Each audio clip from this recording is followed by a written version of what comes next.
नमस्कार दोस्तों, share mutual पर एक बार फिर आपका स्वागत है। दोस्तों, मेरे एक व्यूअर ने जानकारी मांगी है राधिका ज्वेलर्स के ऊपर, क्योंकि उन्होंने करीब 75-76 रुपये की प्राइस में शेयर खरीदा हुआ है और अभी शेयर चल रहा है 57 रुपये पर। करीब उनको 20-22 रुपये का प्रति शेयर का नुकसान हो रहा है। तो जानना चाहते हैं कि इसमें क्या करें, इसमें बने रहे या निकल जाए। तो पहली बात तो मैं आपको कह देता हूँ कि मार्केट में इस समय, कल भी मैंने वीडियो में कहा था कि जो स्मॉल कैप मिड कैप में बहुत गिरावट आ रही है, रोज 5-5, 10-10% शेयर गिरते जा रहे हैं। तो यहाँ पर आपको देखना है कि अगर आप बहुत ज़्यादा लॉस में है तो थोड़ा वेट करो, थोड़ा बहुत मार्केट में वापस बैकअप आता है तब निकलो। और अगर आप का पैसा बराबर हो रहा है या थोड़ा बहुत प्रॉफिट है तो आप निकल लो, क्योंकि ये जो गिरावट पता नहीं कहाँ जाके थमेगी। जितनी भी जो पिछले 6 महीने में शेयर मार्केट में जो रैली में जो उछाल आया था, वो सारा उछाल अब खत्म होते जा रहा है धीरे धीरे। और सभी के साथ हो रहा है। जो जिसके पोर्टफोलियो में मिड कैप, स्मॉल कैप और माइक्रो कैप शेयर रखे, उनके जो अगर पोर्टफोलियो, अगर फंड जिसका अगर 10 लाख होगा तो वो घटते घटते 6-7 लाख आ चुका होगा। इतनी ज़्यादा गिरावट पे आ चुकी है जो 5-7 दिन में। हालांकि सेंसेक्स से ज़रूर ऊपर जा रहा है, लेकिन मिड कैप, स्मॉल कैप वगैरह ये बहुत ज़्यादा झटका देने वाले काम कर रहे हैं। तो मेरे व्यूअर से मैं कहना चाहता हूँ कि अगर आप अगर प्रॉफिट में हो या बराबर भी हो रहे तो निकल लो इस समय। 57 रुपये भी आपके पास आ जाएंगे, वरना 57 से वो नीचे जा सकता है, क्योंकि इसका लो रहा है 27 रुपये का लो भी रहा है एक साल में। तो 27 रुपये तक भी जा सकता है। और पूरे लाइफ टाइम का अगर लो देखोगे तो वो रहा है 22 रुपये का, 22-24 रुपये का। और वहाँ तक गया तो आपको बहुत ज़्यादा नुकसान हो जाएगा, ये ज़रूर ध्यान रखना। या तो स्टॉप लॉस लगा के रखें आप, क्योंकि अगर वापस कोई रैली आ जाती, कोई अच्छी खबर आ जाती मार्केट में, रैली आ जाती, तो फिर ये वापस 60-62 रुपये पर निकल सकता है। क्योंकि इसका जो अभी सपोर्ट लेवल टूट रहे, सारी कंपनी के सपोर्ट लेवल थे वो सब खत्म होते जा रहे हैं। तो राधिका ज्वेलर्स के बारे में पूरी कहानी बताने से पहले मैं थोड़ा सा इसका डेटा बता देता हूँ, जो कि आपके लिए जानना बहुत ज़रूरी है। तो अभी इसकी जो शेयर की प्राइस चल रही है करीब 57-58 रुपये प्राइस चल रही है। आज ही के दिन ये 62 रुपये पर खुला था और गिरते गिरते 57-58 रुपये पर आ गया। इस कंपनी का जो मार्केट कैप करीब करीब 700 करोड़ का मार्केट कैप बताते हैं। और रेवेन्यू जो इसका आया है करीब 170 करोड़ के आसपास रेवेन्यू आया हुआ है।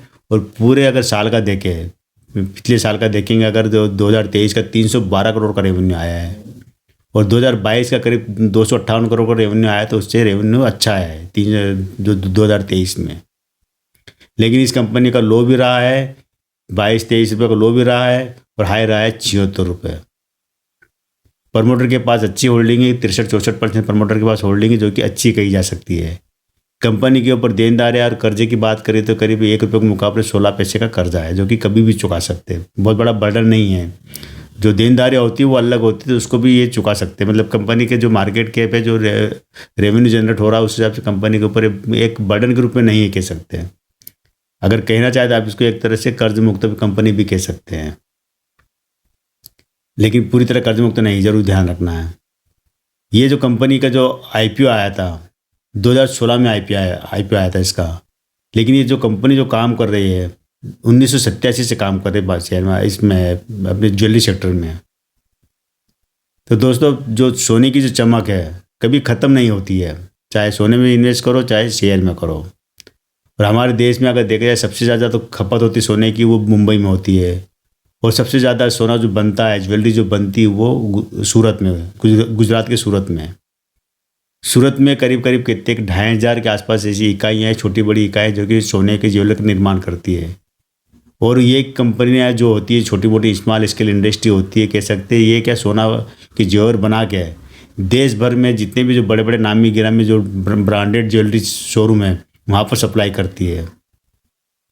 किसी भी शहर में, किसी भी अगर बड़े शोरूम से अगर आप कोई ज्वेलरी खरीदते थे, मान के चलिए कि वो कहीं ना कहीं सूरत से बन के आई है, चाहे डायमंड की ज्वेलरी खरीदो, चाहे गोल्ड की, चाहे सिल्वर की, उसमें सूरत की ज्वेलरी जरूर होगी। वो बहुत बड़ा एक निर्माण क्षेत्र है यहाँ पर कई ऐसी छोटी मोटी कंपनियां हैं सूरत में।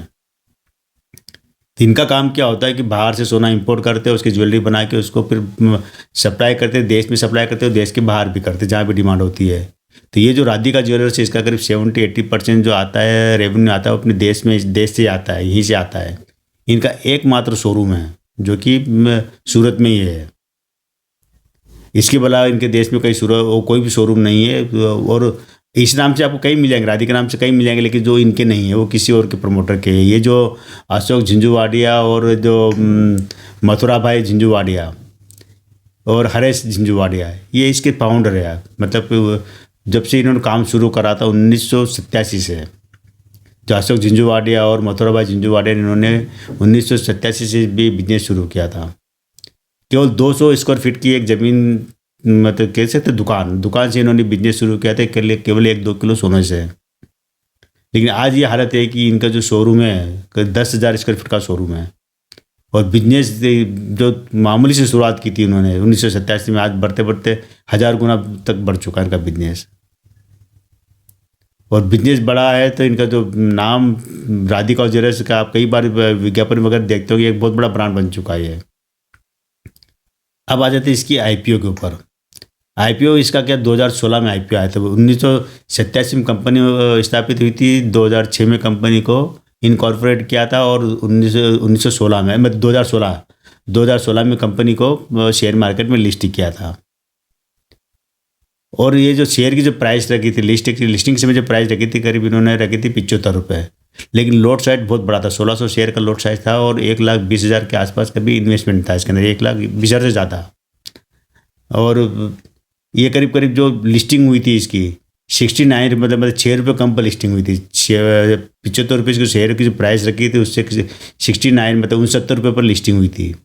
हल्की लिस्टिंग कही जा सकती है, हल्की लिस्टिंग हुई थी, क्योंकि उस समय क्या था कि ये 50 करोड़ का आईपीओ लेकर आए थे। लेकिन जिस साल जो 2016 में जब आईपीओ लेकर आए तो उस साल का इनका जो प्रॉफिट था केवल 2 करोड़ का प्रॉफिट था। और जो बिजनेस भी इतना नहीं था, तो 2 करोड़ के बिजनेस को प्रॉफिट के आधार पर ये जो रेवेन्यू ले आईपीओ लेकर आया तो 50 करोड़ का था। इस कारण लोगों का रुझान कम रहा है इसके प्रति बड़े। और चूंकि रिटेल के लोट साइज बहुत बड़ा था, 1600 शेयर का लोट साइज था, तो इसमें रिटेल इन्वेस्टर थे ही नहीं, इसमें इन्वेस्टमेंट भी बड़ा था काफ़ी। तो इस कारण क्या कि जिन लोगों ने इसमें पैसा डाला उन्होंने भी बाद में शेयर को, मतलब जब भी ऊपर चढ़ा तो शेयर को बेच के अपना पैसा बना लिया है। जो फेस वैल्यू 10 रुपये थी तो उसको शेयर को स्प्लिट कर दिया, यानी कि 5 गुना। अब 2 रुपये इसकी फेस वैल्यू है। एक शेयर जिसको मिला होगा उसको 5 शेयर बन चुके हैं। अगर आईपीओ में जिसके पास एक शेयर आया होगा 75 रुपये की जो प्राइस रखी थी, 75 में एक शेयर आया तो हुआ, तो अभी जो प्राइस चल रही है 58 रुपये। अगर 60 रुपये भी मानते हैं तो 60 को अगर आप 5 से मल्टीप्लाई करेंगे तो 300 रुपये है। 300 रुपये मतलब आप जो शेयर खरीदे 300 रुपये का खरीद रहे, समझ लीजिए, क्योंकि 5 उसमें डिवाइड हो चुका है। ये कंपनी ने बोनस अभी तक नहीं दिया अपने शेयर धारकों को, लेकिन डिविडेंड कंपनी ने दिया है। 2022 तक डिविडेंड दिया हुआ है। डिविडेंड देती है, 10% का डिविडेंड देती है। और जो शेयर स्प्लिट हुआ है, एक बार स्प्लिट हुआ है, जो कि जो मैंने बताया ना कि 10 रुपये फेस वैल्यू 2 रुपये कर दिए। तो यहाँ पर क्या हुआ कि आप अगर जब भी पैसा लगाओ किसी भी स्टॉक में, तो जरूर देखा कि जो आप करंट प्राइस में जो शेयर खरीद रहे हैं, चाहे 10 रुपये का, 20 रुपये का, 50 रुपये का, 100 रुपये देते, जरूर देखिए वो स्प्लिट कितनी बार हुआ और बोनस कितना मिला। क्योंकि बोनस और स्प्लिट से क्या होता है, शेयर की संख्या बढ़ जाती है और उसका जो प्राइस कम हो जाती है। तो लगता है कि यहाँ पर भी लगता है कि आपको आईपीओ प्राइस से सस्ता मिला, लेकिन सस्ता नहीं है, 5 गुना महंगा अभी भी शेयर आईपीओ प्राइस से भी। तो आप ऐसे स्टॉक में जाइए कि जहाँ पर एक अच्छा फंडामेंटल और अच्छी कंपनियाँ हों। ऐसी कंपनी की एक छोटी मोटी कंपनी है जो एक micro cap company, small cap भी नहीं कह सकते, 500-700 करोड़ का मार्केट कैप है, कोई बहुत बड़ा का मार्केट कैप भी नहीं इनके पास। और बिजनेस में देखा जाए तो देश में कोई इनके शोरूम, केवल एकमात्र शोरूम है जो कि सूरत में ही है इनके पास। हाँ, मैन्युफैक्चरिंग यूनिट जरूर इनका मतलब बहुत बड़ा है, जहाँ से बिजनेस इनका पूरे देश में फैला हुआ है, जो कि थोक व्यापार का काम करते, थोक का बिजनेस करते हैं। और हर तरह की ज्वेलरी बनाते हैं, अपने एंटीक भी बनाते हैं और सोने चांदी की बनाते हैं, डायमंड की भी बनाते हैं, और साथ में जो रत्न होते हैं, जो स्टोन होते हैं, स्टोन वाली ज्वेलरी बनाते हैं, चाहे डायमंड की हो चाहे नीलम हो वगैरह, इस तरह की स्टोन की ज्वेलरी बनाती है। तो ये दोस्तों अशोक झिंझुवाड़िया और मथुरा भाई झिंझुवाड़िया, हरेश झिंझुवाड़िया इसके डायरेक्टर है। कंपनी को हम अगर नंबर देने की बात करें तो 10 में से हम इसको 5-6 नंबर देंगे, ज़्यादा नंबर इसलिए नहीं देंगे कि इस सेक्टर में बहुत कंपनियाँ हैं। सूरत में करीब 2,500 ऐसी कंपनियाँ छोटी मोटी जो कह सकते हैं ना, जो मैन्युफैक्चरिंग यूनिट लगी हुई है, तो उसमें से ये कंपनी है। पहले मैंने आपको 1-2 वीडियो और बना के बताया था कि जहाँ पर इस तरह की जो छोटी कंपनी शेयर मार्केट में लिस्ट है। तो छोटी कंपनी बजाय आप बड़े स्टॉक में आप जाइए, जहाँ पर कि जैसे टाइटन वगैरह जो बड़े स्टॉक है, बड़े महंगे जरूर लगेंगे आपको, लेकिन वहाँ पैसा सेफ रहता है। छोटी कंपनी को पता नहीं चलता, कभी कंपनियाँ आउट हो जाती है, कब इनका बिजनेस डाउन पड़ जाता है, कब इनका बिजनेस खत्म हो जाता है, पता ही नहीं चलता है। तो ये दोस्तों आज केवल इतना ही। कल फिर मिलते हैं हम एक नए वीडियो के साथ, नई जानकारी के साथ। तब तक मेरे इस चैनल पे बने रहिए, शेयर कीजिए, सब्सक्राइब कीजिए। इन्वेस्ट करने की अभी मैं कोई सलाह नहीं देता हूँ, इस समय मार्केट डाउन चल रहा है, तो आपको खासकर small cap, mid cap, micro cap, तो यहाँ पर आप भी इन्वेस्टमेंट मत करिए। निकलने के मौके ज़्यादा अगर आपके पास है तो निकलिए।